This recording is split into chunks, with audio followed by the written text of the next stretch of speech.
명절날 내가 식탁을 뒤엎은 이유. 애는 언제 나올 거야?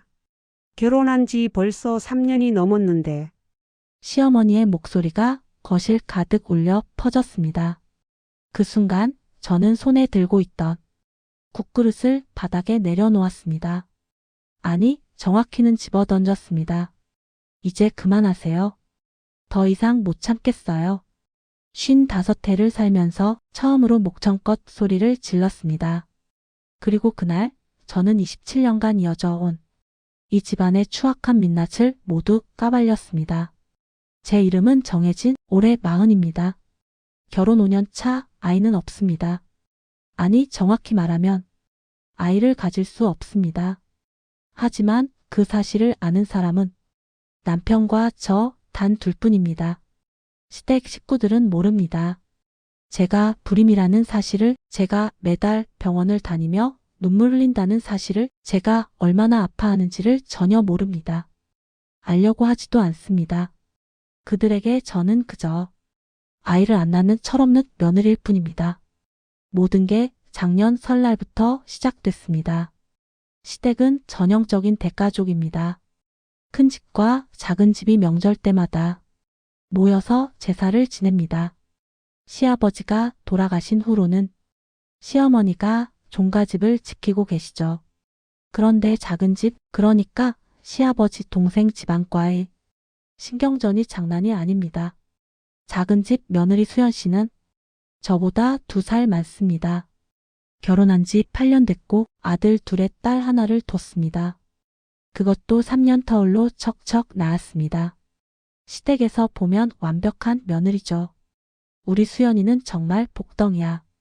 애를 셋이나 낳았는데도 몸매 관리 하나는 끝내주지. 며느리 복도 타고나는 거라니까.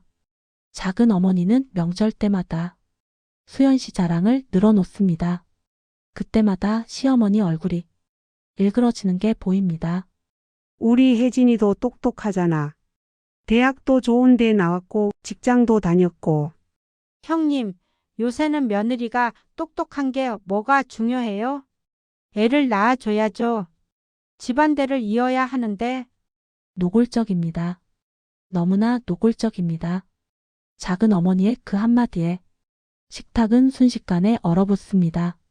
저는 고개를 숙인 채 밥을 먹는 척합니다. 목구멍으로 밥이 넘어가지 않지만 그래도 먹는 신용이라도 해야 합니다. 울면 안 되니까요. 울면 나약해 보이니까요. 그런데 시어머니는 거기서 참지 못합니다. 애 낳는 게 뭐가 그리 대단해? 요새는 애 낳기만 하고 교육은 엉망으로 시키는 집도 많던데. 형님, 그게 무슨 말씀이세요?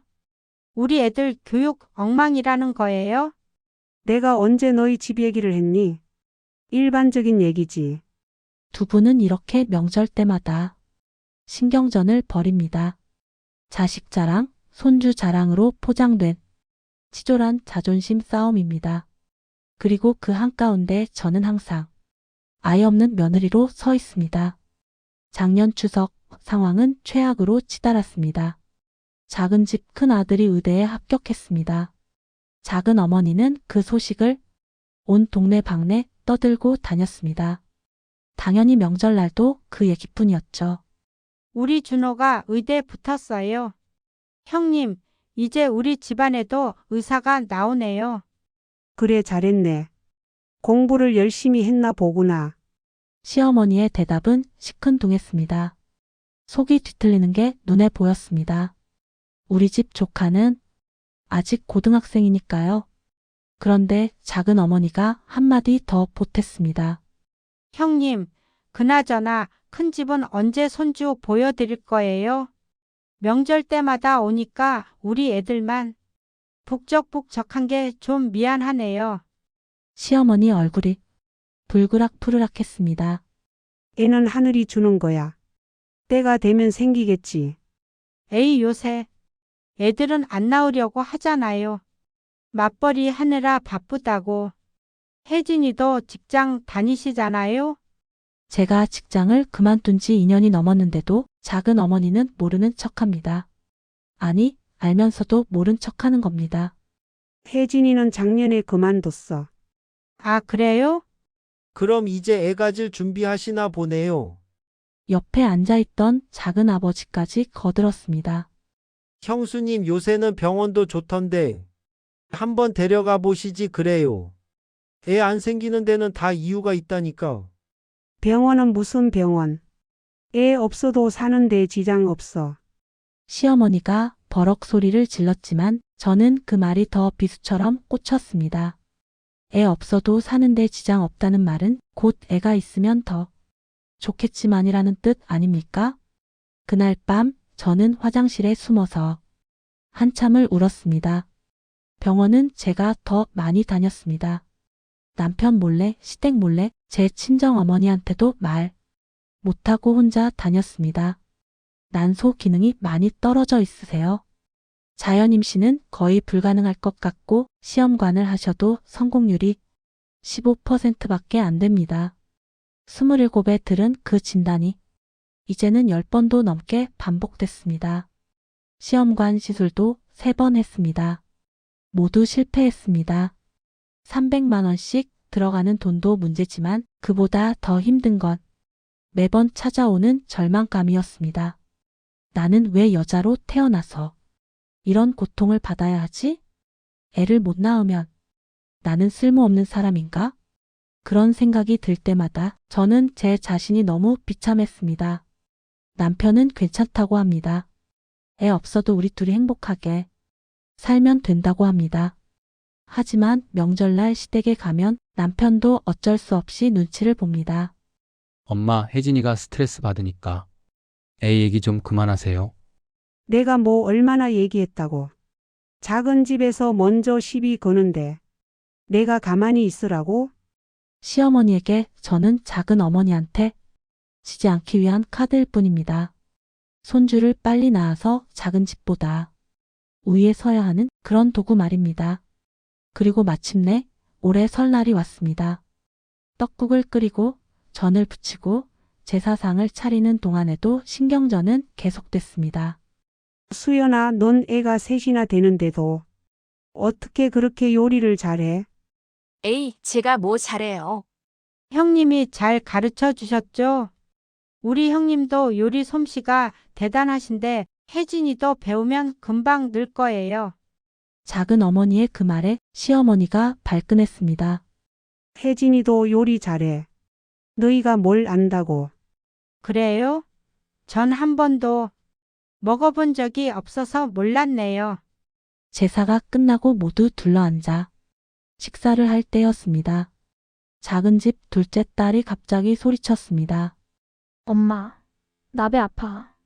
왜? 어디가 아픈데? 배가 막 콕콕 쑤셔. 수연 씨가 깜짝 놀라 딸을 데리고 화장실로 갔습니다. 잠시 후 환한 얼굴로 돌아왔습니다. 어머님, 지희가 초경 시작했어요. 오, 그래? 우리 손녀가 벌써 어른이 됐네. 온 가족이 축하했습니다. 딸을 키우는 집안에서 초경은 기쁜 일이니까요. 그런데 작은 어머니가 뜬금없이 저를 쳐다봤습니다. 혜진이도 생리는 규칙적으로 하죠. 애 가지려면 생리가 규칙적이어야 하는데 순간 식탁이 조용해졌습니다. 그게 무슨 말이야? 시어머니가 버럭 소리쳤습니다. 아니 형님, 전 그냥 걱정돼서 물어본 건데요. 요새 젊은 사람들 중에 다낭성 난소 증후군 많다던데 그러면 임신이 잘 안 된다잖아요.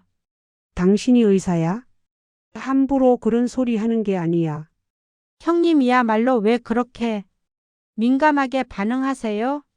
혹시 작은 어머니의 눈빛이 날카로워졌습니다. 혹시 정말 문제가 있는 거 아니에요? 그 순간 시어머니가 벌떡 일어났습니다. 당신 지금 우리 며느리한테 불임이라고 하는 거야? 전 그런 말 안 했어요. 형님이 그렇게 해석하시는 거죠? 이 집에서 당장 나가. 오늘 당장 나가라고. 저희가 왜 나가요? 형님, 혹시 정말 혜진이가 애를 못 낳는 몸이에요?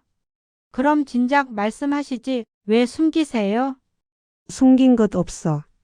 우리 혜진이 멀쩡해. 그럼 왜 5년이 넘도록 애가 없어요? 요새 젊은 애들이 애 안 낳으려고 하는 거 다 알아요. 맞벌이 하느라 바쁘다고 자기 인생 즐기겠다고. 그러니까 나중에 늙어서 후회하는 거죠. 저는 그 순간 무언가가 뚝 끊어지는 소리를 들었습니다. 5년간 참아온 모든 것들이, 수백 번 삼켰던 말들이, 혼자 울었던 그 모든 밤들이 한꺼번에 터져 나왔습니다. 그만하세요. 제가 식탁을 탁 치며 일어섰습니다. 작은 어머니, 그리고 어머님도 이제 그만 좀 하세요. 혜진아, 너. 전 불임입니다. 애를 못 낳아요. 만족하세요? 식탁이 술렁였습니다. 남편이 제 팔을 잡았지만 저는 뿌리쳤습니다. 5년 동안, 아니, 결혼하기 전부터 알았어요. 제가 애를 갖기 힘들다는 거. 그래도 사랑하는 사람이랑 결혼하고 싶었어요. 애가 전부가 아니라고 생각했거든요. 혜진아, 진정해. 진정하라고요? 5년 동안 얼마나 진정했는데요? 명절 때마다 애는 언제 낳을 거냐는 소리 들으면서, 친척들이 제 배 만지면서 내년엔 좋은 소식 있겠지 하는 소리 들으면서 전 얼마나 가슴이 찢어지는 줄 아세요? 시어머니가 입을 열려다 말았습니다. 어머님은 절 며느리로 본 적 없으시죠? 전 그저 손주 낳아주는 도구였잖아요. 작은 어머니한테 지지 않으려고, 작은 집보다 손주 많이 보려고, 그러려고 저한테 매일 병원 가봐라, 몸조리 해라, 보약 먹어라 하신 거잖아요. 나는 내가 아파할까봐. 아파하긴요. 어머님은 제가 아픈지 안 아픈지 관심도 없으셨어요. 제가 매달 병원 다니면서 얼마나 울었는지, 시험관 시술 3번 하면서 몸이 얼마나 망가졌는지 아시기나 해요? 남편이 제 어깨를 감쌌지만 저는 멈출 수 없었습니다. 작은 어머니는 더 하시죠. 애 셋 낳으셨다고, 며느리 역할 완벽하게 하신다고, 그게 뭐가 그렇게 대단해요? 애 낳는 게 여자의 전부예요? 애 못 낳으면 여자가 아니에요? 혜진아, 내가 언제. 오늘 지희가 초경했다고 축하할 때 왜 하필 제 생리 얘기를 꺼내셨어요?